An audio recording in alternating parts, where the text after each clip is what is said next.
ತರೀಕೆರೆ ತಾಲೂಕಿನ ಹಲವು ಗ್ರಾಮಗಳಲ್ಲಿ ಜೂನ್ 6ರಂದು ವಿದ್ಯುತ್ ವ್ಯತ್ಯಯ. ತರೀಕೆರೆ ತಾಲೂಕಿನ ಕೆಲವು ಹೋಬಳಿಗಳ ವ್ಯಾಪ್ತಿಯಲ್ಲಿ ಜೂನ್ 6ರಂದು ವಿದ್ಯುತ್ ಪೂರೈಕೆಯಲ್ಲಿ ವ್ಯತ್ಯಯ ಉಂಟಾಗಲಿದೆ. ತರೀಕೆರೆ, ಶಿವಪುರ ಮತ್ತು ನೇರ್ಲಕೆರೆ ವಿದ್ಯುತ್ ವಿತರಣಾ ಕೇಂದ್ರಗಳ ವ್ಯಾಪ್ತಿಯಲ್ಲಿ ಪ್ರಥಮ ತ್ರೈಮಾಸಿಕ ನಿರ್ವಹಣಾ ಕಾರ್ಯವನ್ನು ಕೈಗೊಳ್ಳಲಾಗುತ್ತಿರುವ ಹಿನ್ನೆಲೆಯಲ್ಲಿ ಈ ಕೇಂದ್ರಗಳಿಂದ ಹೊರಡುವ ಎಲ್ಲಾ 11 ಕೆವಿ ಮಾರ್ಗಗಳಲ್ಲಿ ಬೆಳಗ್ಗೆ 10 ಗಂಟೆಯಿಂದ ಸಂಜೆ 6 ಗಂಟೆಯವರೆಗೆ ವಿದ್ಯುತ್ ಪೂರೈಕೆ ಸ್ಥಗಿತಗೊಳ್ಳಲಿದೆ ಎಂದು ಮೆಸ್ಕಾಂ ಅಧಿಕಾರಿಗಳು ತಿಳಿಸಿದ್ದಾರೆ.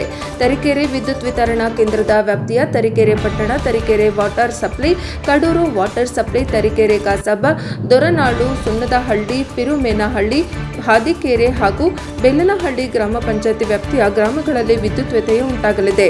ಶಿವಪುರ ವಿದ್ಯುತ್ ವಿತರಣಾ ಕೇಂದ್ರದ ವ್ಯಾಪ್ತಿಯ ಬೆಟ್ಟದಹಳ್ಳಿ, ಕೋರ್ನಹಳ್ಳಿ, ಕುಡ್ಲೂರು, ಪುಂಡನಹಳ್ಳಿ, ಕೊರಟಗೆರೆ, ಗೊಲ್ಲರಹಳ್ಳಿ, ಶಿವಪುರ ಹಾಗೂ ಜೋಡಿ ಬೋಕಿಕೆರೆ ಗ್ರಾಮಗಳಲ್ಲಿ ವಿದ್ಯುತ್ ವ್ಯತ್ಯಯ ಇರಲಿದೆ.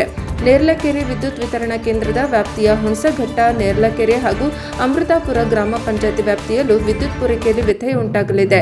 ನಿರ್ವಹಣಾ ಕಾರ್ಯಕ್ಕೆ ಸಾರ್ವಜನಿಕರು ಸಹಕರಿಸುವಂತೆ ಮೆಸ್ಕಾಂ ಇಲಾಖೆ ಮನವಿ ಮಾಡಿದೆ. ವರದಿ ಪ್ರದೀಪ್ ಹೆಜ್ಜೆ, ತರೀಕೆರೆ, NKS TV4.